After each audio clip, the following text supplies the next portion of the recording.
warm, minimalist home and garden design, earthy tones, natural materials, and serene living spaces.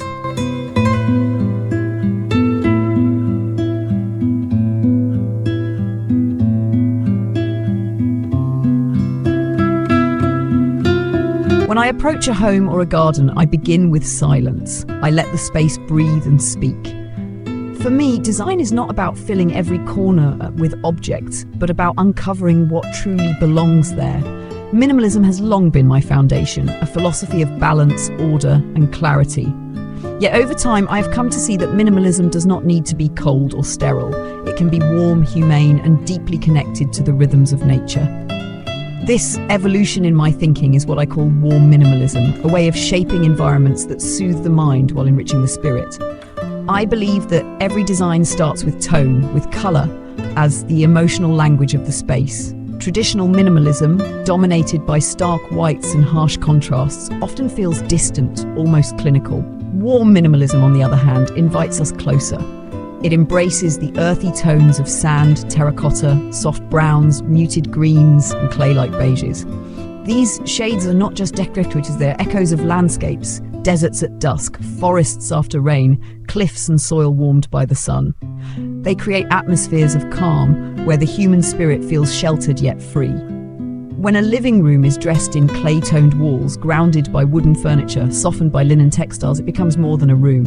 It becomes a sanctuary, modern in form, yet timeless in feeling. Materials, too, are central to this vision. I choose them with care, always prioritizing authenticity over artificial sheen. Wood with a matte finish, stone in its raw textures, hand-shaped clay, rattan woven by skilled hands. These are not lifeless materials, they are companions. They carry the memory of earth and craftsmanship. They make a floor that feels steady beneath bare feet, a table that tells stories through its grain, a ceramic vase that anchors a room with humility and beauty. Warm minimalism teaches us that texture can replace ornament, that depth can emerge from simplicity, and that design gains soul when it returns to what is natural and unprocessed. Nature is not an afterthought, it is the heart of this philosophy. When I design, I do not place plants as accessories. I let them become the living essence of the room. An olive tree in a terracotta pot, a row of succulents resting quietly on a wooden shelf, or simply the presence of a vertical garden. All of these shift the geometry of a minimalist space into something organic, something alive. Greenery bends the straight lines, softens the architecture, and reintroduces the curves that belong to life. The same principle applies to light. I open the home to daylight with wide windows and skylights, letting the rhythm of the sun transform the space hour by hour. Light erases boundaries, blurring the distinction between interior and exterior. A home should never feel like a sealed container. It should flow into its surroundings, just as a garden should feel like an extension of the dwelling. When we carry this approach outside, into the garden itself, the harmony between structure and wilderness becomes essential. I design gardens not as displays, but as living ecosystems, places of order that still honor wildness. Gravel paths meander with quiet purpose. Native plants thrive naturally without constant control. Stones and water features appear as if they have always belonged there. A wooden deck, unpolished yet elegant, stretches toward the open air, inviting both solitude and gathering. The beauty of a warm minimalist garden is not in its abundance of decoration, but in its restraint, in its ability to highlight what matters most. The shape of a sculptural plant, the sound of water, the texture of stone under hand and foot. It is a place to pause, to breathe, to slow down, a reminder that life itself is not a race, but a rhythm. Furniture within this philosophy is not chosen to impress, but to serve. Each piece holds its place with intention. A sofa with a simple silhouette wrapped in natural fabric becomes a quiet anchor for rest. A low wooden table speaks of utility and grace. A rug woven in neutral tones connects the eye to the floor, grounding the room. In such spaces, decoration is never excessive. Every object is meaningful, every piece speaks. A clay bowl shaped by hand, a bamboo lamp radiating soft light, a linen throw folded casually on a chair. These are not just objects, they are gestures of care, whispers of tradition, embodiments of time. They remind us that beauty does not have to be loud, it can be gentle, it can be modest, and in that modesty lies its timelessness. Beyond form and function, I design with a deeper purpose: wellness. Spaces are not meant only to be seen, they are meant to be lived in, to hold the emotions of those who dwell within. A warm minimalist home reduces distraction and allows presence. Its uncluttered openness is not emptiness, it is clarity. The earthy tones calm the senses, the natural textures restore balance, and the presence of light and greenery replenishes energy. A bedroom with neutral bedding, a few carefully chosen plants, and a sense of spacious quietness becomes more than a place to sleep. It becomes a sanctuary of rest, reflection, and renewal. Through design, we shape not just walls and floors, but the state of mind of those who inhabit them. Sustainability is inseparable from this vision. To design warm minimalism without considering the planet would be hollow. I choose reclaimed wood that carries a history, low VOC paints that safeguard health, drought-resistant plants that respect the scarcity of water. I design lighting to be energy efficient, windows to welcome natural air and light, and materials to last across generations rather than trends. Each choice is a statement. Design can be beautiful and responsible at once. A space is not truly serene if it harms the environment from which its inspiration is drawn. Sustainability is not a constraint, but a liberation, aligning our built environments with the cycles of the earth. When I weave all these threads together, what emerges is more than a style. It is a way of life. Warm minimalism demonstrates that simplicity does not have to be cold, that restraint does not have to strip away comfort. By grounding design in earth tones, natural textures, and sustainable practices, we create spaces that are elegant yet human, structured yet free, contemporary yet eternal. In our fast-paced world, where distraction and noise dominate, such spaces offer balance, grounding, and serenity. They remind us that home is not just shelter, it is belonging. It is the meeting point of the human spirit and the natural world. And when architecture and design embrace this truth, they no longer merely decorate life, they deepen it. When I walk through a space that embodies warm minimalism, I do not see emptiness, I see intention. Every wall, every opening, every piece of furniture is not there by accident but by design, carefully placed to shape experience. This is not about excess, nor is it about deprivation. It is about balance between simplicity and richness, between modernity and tradition, between the built form and the natural environment. In this pursuit, the role of materiality becomes profound. Materials carry memory. A wooden beam tells of the forest it once belonged to. A clay vessel whispers of the earth and the hands that formed it. A woven fibre rug holds within it the rhythm of craftsmanship passed down through generations. These are not mere surfaces, they are storytellers, grounding modern living in ancient continuity. The tactile presence of these elements alters the way we inhabit space.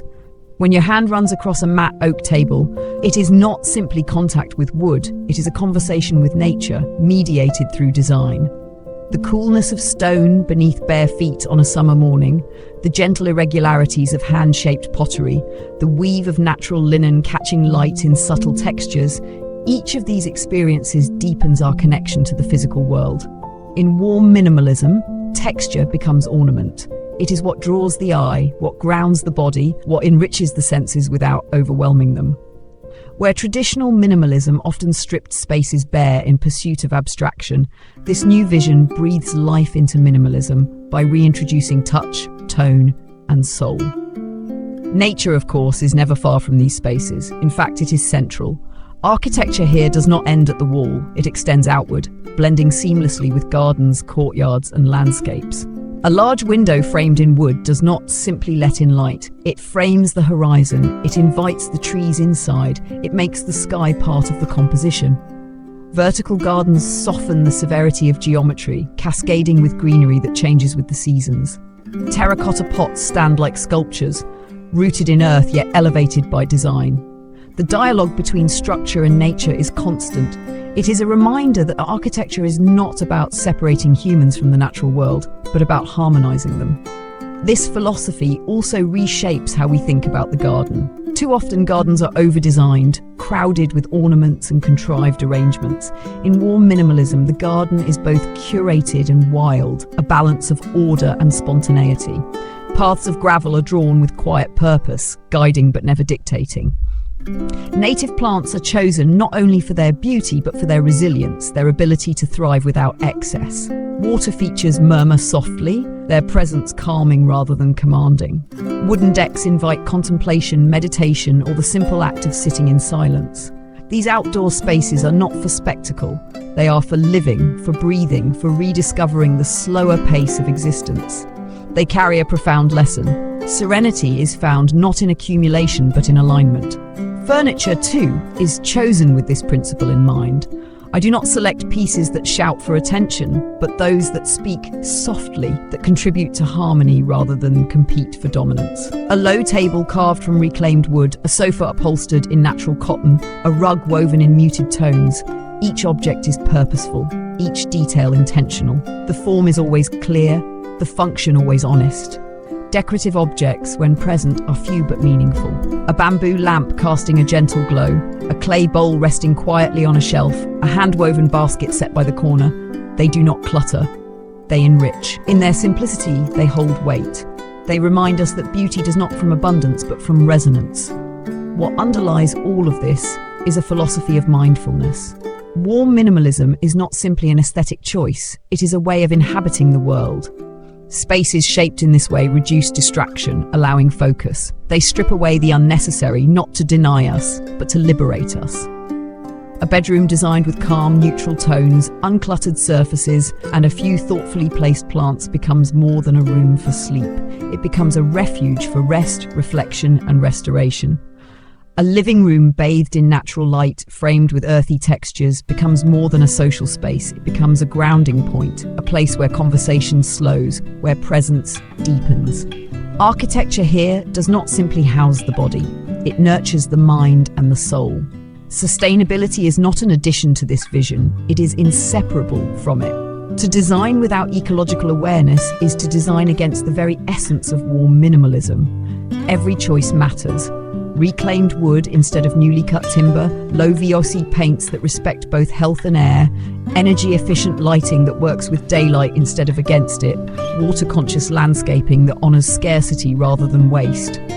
A garden designed with native, drought-resistant plants is not only beautiful, but ethical, a living testament to respect for the land. A home built with sustainable materials carries integrity in its very walls. In warm minimalism, beauty and responsibility are not opposites, they are partners. When these principles are woven together, a deeper truth emerges. Warm minimalism is not simply a trend, it is a response to the modern condition. In a world filled with noise, speed, and excess, we are hungry for clarity, for calm, for spaces that remind us of what matters. This philosophy strips away distraction, but never emotion. It creates interiors and exteriors that feel alive yet composed, restrained yet nurturing. It speaks to our primal need for connection, to the earth, to light, to air, to the textures of life itself. It restores dignity to simplicity and proves that elegance does not come from opulence but from authenticity. This is why I believe warm minimalism is more than an architectural language. It is a way of life, a mindset that shapes not only the spaces we inhabit, but the way we experience them. It reminds us that home is not simply where we live, it is where we align with nature, where we ground ourselves, where we rediscover serenity. And in a world that so often pulls us away from balance, these spaces bring us back to earth, to presence, to ourselves. When I envision the future of warm minimalism, I see it as a living dialogue between humans, their dwellings, and the natural world that holds them. This is not a passing fashion, but an enduring principle, one that adapts and grows with time. The essence of this design language lies in its quiet power, the ability to shape how we feel, how we live, and how we connect to one another. A space that embodies warm minimalism is not just a backdrop to life. It becomes a participant in daily rituals, encouraging mindfulness, slowing down the tempo of existence, and nurturing well-being. In this way, architecture transcends utility. It becomes a teacher, reminding us of what matters most. As I refine this philosophy in practice, I am increasingly aware of the emotional dimension of design. A home must hold us, not just shelter us. The colors, the textures, the light, all of these are not superficial elements, but emotional instruments. A terracotta wall bathed in evening sunlight offers a sense of grounded warmth. The grain of a reclaimed wooden table becomes a record of time, of storms endured and years past. The sound of water trickling through a garden fountain creates a rhythm that soothes and restores. Every detail, however small, has the potential to shift mood and open pathways to serenity. This is the poetry of design, the merging of material and feeling, the transformation of structure into atmosphere. Technology, too, finds its place in this evolving vision.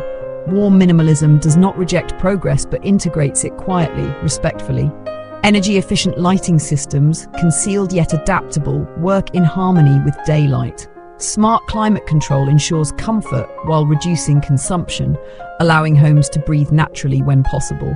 Sustainable innovations, from recycled building materials to water-saving irrigation systems, are woven into the design not as statements but as seamless features.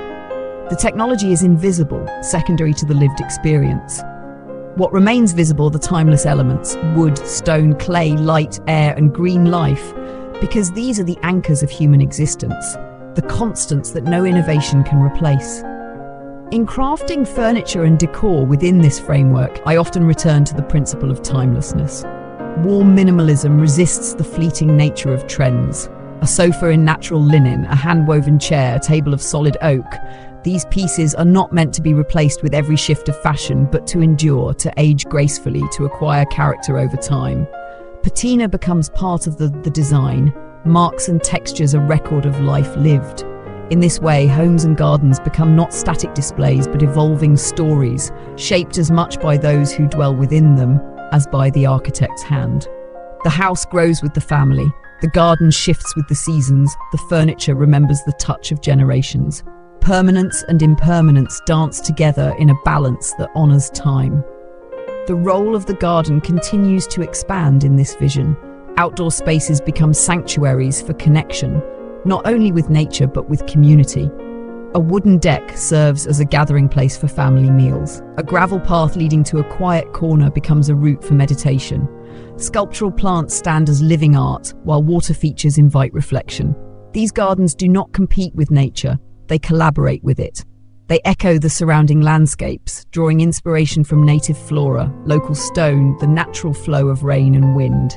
They are not escapes from reality, but deeper immersions into it, designed not to dominate, but to harmonize. In their restraint, they reveal abundance. The human experience of these spaces is what ultimately defines their success. A warm minimalist home is not designed for admiration alone. It is designed for living. It asks, how does the morning feel when sunlight pours through the window onto linen curtains? How does the evening unfold when the house glows softly with warm light and the scent of wood lingers in the air? How does the act of sitting at a simple oak table transform into a moment of gratitude?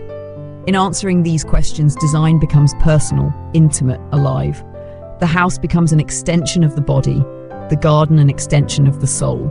What inspires me most about this philosophy is its humility. It does not seek to impress through spectacle, but to nurture through simplicity. It does not add noise, but creates space for silence. It does not strive for perfection in form, but embraces the beauty of imperfection, the uneven texture of handmade clay, the knots in natural wood, the irregular growth of a plant reaching for light. These imperfections are what make the space human, what connect us more deeply to the environment around us.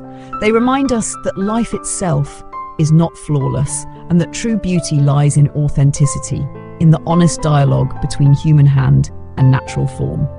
In the end, warm minimalism is more than design. It is philosophy embodied in space. It teaches us to value fewer things but deeper connections. It guides us towards sustainability, not as a constraint, but as a liberation. It reminds us that light, earth, and water are not resources to be exploited, but companions to be honored.